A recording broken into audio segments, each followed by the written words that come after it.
మూలిగే నక్క మీద తాటిపండు పడ్డట్టు ఇప్పటికే ఎగ్జిట్ పోల్ ఫలితాల విషయంలో ఆ వైసీపీకి ఘోర పరాజయం తప్పదని ఒక పక్క బాధపడుతున్న సమయంలో పులి మీద పుట్రలాగా జగన్మోహన్ రెడ్డికి మరొక అతిపెద్ద ఎదురు దెబ్బ తగిలింది. అది కూడా రాష్ట్ర హైకోర్టు నుంచి తగలటం జరిగింది. ఇక అసలు విషయానికి వస్తే పోస్టల్ బ్యాలెట్ల విషయంలో దాదాపుగా 5.5 లక్షల ఓట్లు పోలయ్యాయి, మనందరికీ తెలుసు. ఇందులో ప్రధానంగా ఎవరైతే గెజిటెడ్ ఆఫీసర్ ఉన్నారో ఆయన సంతకం పెట్టినప్పటికీ ఆయన హోదా కానివ్వండి, ఆయన ఇతర వివరాలు కానివ్వండి అక్కడ రాయలేదు. ఆయన పేరు కానివ్వండి, ఆయన ఇతర వివరాలు కానివ్వండి దాని మీద రాయలేదు. సో అలాంటి వాటిని ఇన్వాలిడ్గా పరిగణించాలని చెప్పి ఆ వైసీపీ పార్టీ గట్టిగా పట్టుబట్టింది. దీని మీద తెలుగుదేశం పార్టీ కూడా ఎన్నికల సంఘానికి ఫిర్యాదు చేసింది. ఇది ఒక కుట్రలో భాగంగా కొంతమంది కావాలని ఈ విధంగా చేశారని చెప్పి తెలుగుదేశం పార్టీ కూడా ఫిర్యాదు చేస్తే, ఇక అసలు విషయం కేంద్ర ఎన్నికల సంఘానికి వెళ్తే ఎన్నికల సంఘం ఏం చెప్పిందంటే ఎన్నికల నిబంధనల ప్రకారం ఆ వ్యక్తి గెజిటేటెడ్ సైన్ అనేది ఉంటే చాలు, అతని హోదా కానివ్వండి ఇతర వివరాలు అక్కడ లేకపోయినప్పటికీ కూడా దాన్ని వ్యాలిడ్గానే పరిగణించాలి, ఇన్వాలిడ్ చేయడానికి అవకాశమే లేదని చెప్పారు. రెండోది ఎందుకు ఇంత బలంగా చెప్పారు అంటే ఫెసిలిటేషన్ సెంటర్స్ అంటే ఎవరైతే ఉద్యోగులు ఓటు హక్కు వినియోగించుకోవడానికి సాధారణ ఓటర్ లాగానే వాళ్ళు కూడా వెళ్ళిపోయి ఓటు హక్కు వినియోగించుకోవచ్చు. అక్కడ ఫామ్ నెంబర్ 13A అనేది ఒక డిక్లరేషన్ ఫామ్ ఉద్యోగి. సో దాని మీద ఈ అసలు వివాదం అంతా వచ్చింది కూడా అక్కడే. కానీ అక్కడ ఫెసిలిటేషన్ సెంటర్ దగ్గర అధికారిని ఎవరైతే గెజిటేటెడ్ అధికారి ఉన్నాడో ఆ అధికారిని ఏర్పాటు చేసింది రిటర్నింగ్ అధికారి. సో రిటర్నింగ్ అధికారి తీసుకువచ్చినటువంటి గెజిటెడ్ ఆఫీసరు ఖచ్చితంగా దాంట్లో సంతకం అయితే ఉంటుంది. బట్ హోదాను ఇతర వివరాలు ఉంటాయా లేదనేది పక్కన పెడితే సంతకం అనేది అయితే ఉంటుంది. కానీ కొన్ని చోట్ల ఏంటంటే అతను ఇతర వివరాలు రాయలేదు.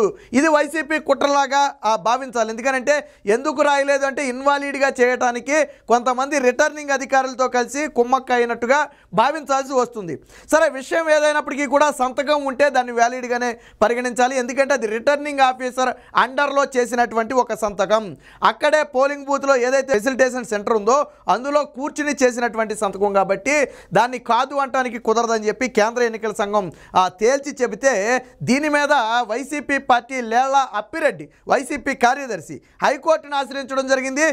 సుప్రీంకోర్టు సీనియర్ న్యాయమూర్తులను తీసుకొచ్చి సీనియర్ జడ్జెస్ని తీసుకొచ్చి వాళ్ళ న్యాయవాదులను తీసుకొచ్చి వాదించడం జరిగింది. ఏమని వాదించారు?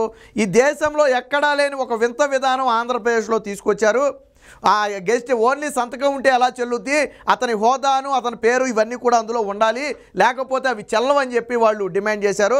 బట్ ఎన్నికల సంఘం చాలా స్పష్టంగా చెప్పింది, ఒకటి మాట చెప్పింది ఫస్ట్ కోర్టుకి, ఇలాంటి సమయంలో ఎన్నికల ప్రక్రియలో హైకోర్టు జోక్యం చేసుకోవడం తగదు, ఈ పిటిషన్కు ఎటువంటి విచారణ అర్హత లేదు, ఇది కేంద్ర ఎన్నికల సంఘం అన్నీ పరిశీలించి తీసుకున్నటువంటి నిర్ణయం, ఇవన్నీ కూడా కేంద్ర ఎన్నికల సంఘం నియమ నిబంధనలోని ఒక భాగం.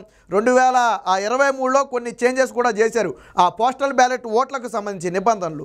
సో వీటన్నిటినీ చెప్పడంతో పాటు గతంలో సుప్రీంకోర్టు తీర్పులను కూడా ఈరోజు ఈసీ తీసుకొచ్చి ముందు పెట్టింది. వాస్తవానికి మీరు గమనించండి, ఎన్నికల ప్రక్రియలో హైకోర్టులు ఎట్టి పరిస్థితుల్లో జోక్యం చేసుకోవు. ఎందుకంటే అది ఒక స్వతంత్ర ప్రతిపత్తి గల ఎన్నికల కమిషన్ నిర్వహించేటువంటి ఎన్నికలు. తప్పని పరిస్థితి అయితే తప్ప ఈ కోర్టులు ఆ విషయంలో జోక్యం చేసుకోవు. ఇప్పుడు కూడా ఇదే విషయాన్ని చెప్పడం జరిగింది. మీరు చేస్తున్నటువంటి వాదనలో పసలేదు, ఎన్నికల కమిషన్ దానికి స్పష్టమైన వివరణ ఇచ్చింది. కాబట్టి ఇలాంటి సమయంలో ఈ ఎన్నికల ప్రక్రియలో మేము ఎట్టి పరిస్థితుల్లో జోక్యం చేసుకోబోము, ఈ పోస్టల్ బ్యాలెట్ల ఓట్ల లెక్కింపుని మేము ఆపలేము, ఏదైతే ఎలక్షన్ కమిషన్ ఒక నిర్ణయం తీసుకుందో ఆ నిర్ణయానికి కట్టుబడి ఉండటం తప్ప ఇప్పుడు చేసేది ఏమీ లేదని చెప్పి కోర్టు చాలా స్పష్టంగా చెప్పడం జరిగింది. దీంతో చేసేది లేక వైసీపీ వెనక్కి రావడం జరిగింది. ఒకవేళ వైసీపీకి ఏదైనా అభ్యంతరాలు ఉంటే ఎన్నికల ఫలితాలు ముగిసిన తరువాత అంటే జూన్ 4 తరువాత ఎన్నికల పిటిషన్ వేసుకోవడానికి మాత్రం అవకాశం కల్పించింది. సో ఎన్నికల ఫలితాల తర్వాత పిటిషన్ వేసినా అది పెద్దగా ఉపయోగం ఉండకపోవచ్చు. కానీ మీకు నిజంగా అభ్యంతరం ఉండి ఏదైనా అందులో లోపం ఉంది, ఏదైనా కుట్ర ఉందని మీరు భావిస్తే ఇప్పుడు ఎన్నికల ప్రక్రియ మధ్యలో కోర్టు జోక్యం చేసుకోలేదు, మాకు ఆ రైట్స్ లేవు, ఇలాంటి సమయంలో జోక్యం చేసుకుంటే అది ఫలితాల మీద ప్రభావం చూపుతుంది. కాబట్టి ఈ సమయంలో మేము జోక్యం చేసుకోలేము, మీరు ఫలితాల అనంతరం మీకు ఏదైనా అభ్యంతరం ఉంటే అప్పుడు ఎన్నికల పిటిషన్ ఒకటి వేసుకోండి అని చెప్పి కోర్టు చెప్పడం జరిగింది. దీంతో కక్కలేక మింగలేక వైసీపీ వెనక్కి రావడం తప్ప చేసేది లేదు. అయితే మీరు చూసారో లేదో 2 రోజుల క్రితం వైసీపీ సోషల్ మీడియాలో కానివ్వండి, సాక్షి మీడియాలో కానివ్వండి ఏమని రాసుకున్నారంటే వైఎస్ఆర్సీపీ హైకోర్టుకు వెళ్ళగానే వీళ్ళు పిటిషన్ వెనక్కి తీసుకుని భయపడిపోయింది ఎన్నికల కమిషన్, వాళ్ళకి లొంగిపోయారు కాబట్టే ఈరోజు కోర్టుకు భయపడిందని చెప్పి రకరకాల వ్యాఖ్యలు చేశారు. వైసీపీ అఫీషియల్ హ్యాండిల్స్లో వేశారు, సాక్షి మీడియాలో వేశారు. ఎలక్షన్ కమిషనే జగన్మోహన్ రెడ్డికి భయపడిపోయిందంట. ఏమైంది ఇప్పుడు? అసలు మేము ఆ ఎన్నికల ప్రక్రియలో మేము జోక్యం చేసుకోమని చెప్పి నెత్తి మీద మాడు పగిలేటట్టు 3 మొట్టికాయలు వేసి పంపితే వైఎస్ఆర్సీపీ వెనకొచ్చింది. పైగా సుప్రీంకోర్టు న్యాయవాదులను తీసుకొచ్చి వాళ్ళతో వాదనలు వినిపించారు. హైకోర్టులోనే సుప్రీంకోర్టు న్యాయవాదులను తీసుకొచ్చారు ఈ వాదనలు వినిపించడానికి.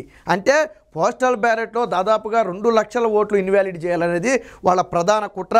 సో దీనికి సంబంధించిన వార్త కూడా ఒకటి వచ్చింది, ఒకసారి చూద్దాం. సో వైసీపీకి గట్టి షాక్, పోస్టల్ బ్యాలెట్ల విషయంలో ఈసీ ఉత్తర్వులలో జోక్యం చేసుకోం, ఎన్నికల పిటిషన్ దాఖలకు మాత్రం అవకాశం, అది కూడా ఫలితాల ప్రకటన తరువాతే. హైకోర్టు ఉత్తర్వులు పిటిషన్ కొట్టివేత, బెడిసి కొట్టిన అధికార పార్టీ కుటిల వ్యూహం.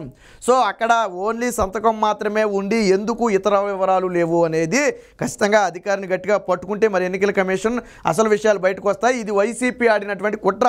ఎప్పుడైతే ఉద్యోగుల్లో వ్యతిరేకత ఉంది, మనకు వ్యతిరేకంగా ఓటు వేస్తారని ఒక ఇది వచ్చిందో దాన్ని ఏం చేయాలి, ఎలా అడ్డుకోవాలని చెప్పి ఆలోచిస్తున్న క్రమంలో పుట్టినటువంటి ఒక దుర్బుద్ధి ఇది. దీన్ని అడ్డం పెట్టుకుని ఇన్వాలిడ్గా ఒక 2 లక్షలు 3 లక్షల ఓట్లు ఇన్వాలిడ్ చేయాలి అనేది వాళ్ళ ప్రధాన కుట్ర.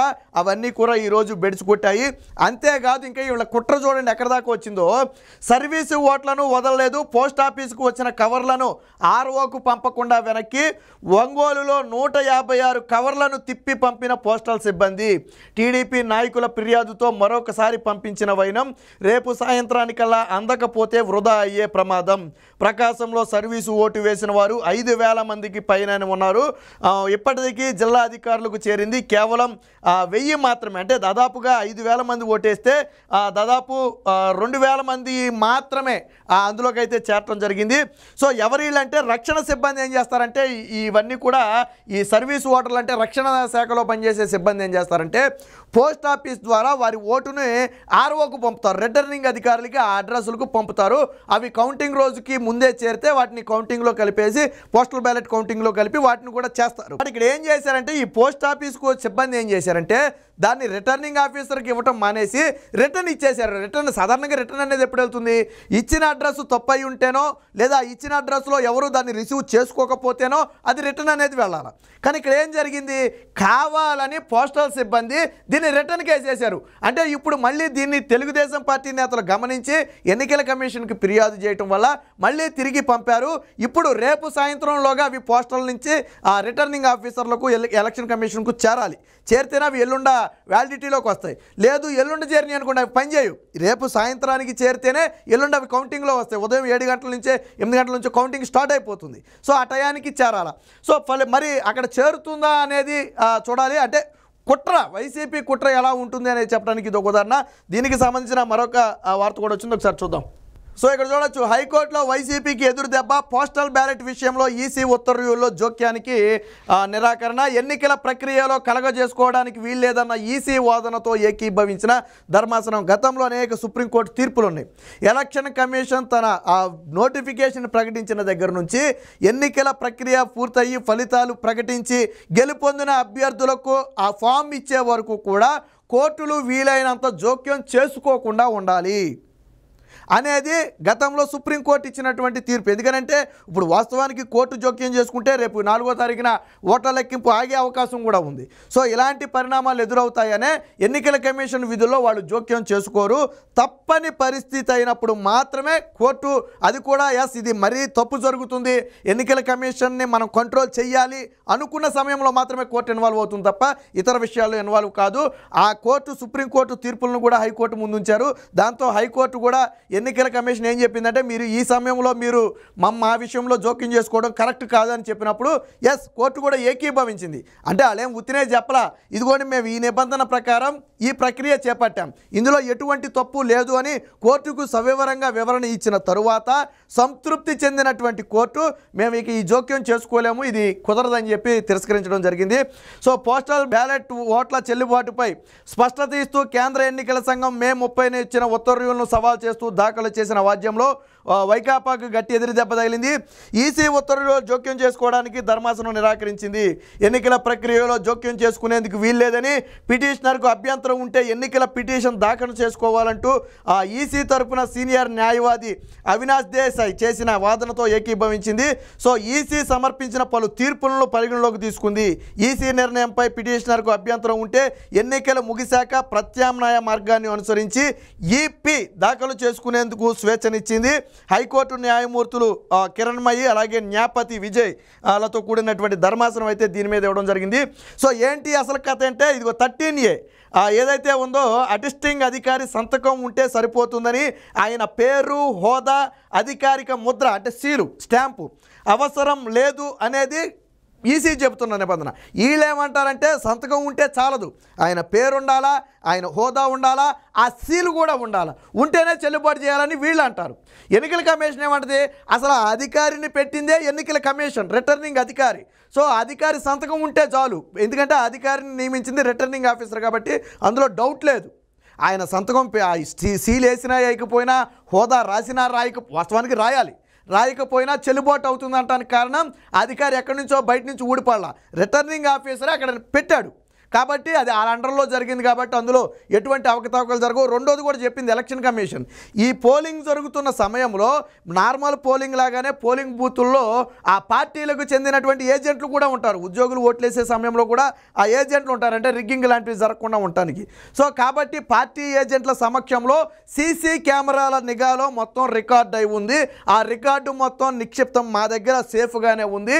ఎన్నికల తరువాత ఏదైనా అభ్యంతరం ఉంటే ఫలితాల తరువాత రావాలి అని చెప్పి కోర్టుకి ఈసీ చెప్పడంతో ఈ వాదనతో హైకోర్టు ఏకీభవించి ఈరోజు జగన్మోహన్ రెడ్డికి అయితే కుదరదని చెప్పింది. దీంతో వైసీపీ గొంతులో పచ్చివెలక్కాయ పడినట్టు అయింది.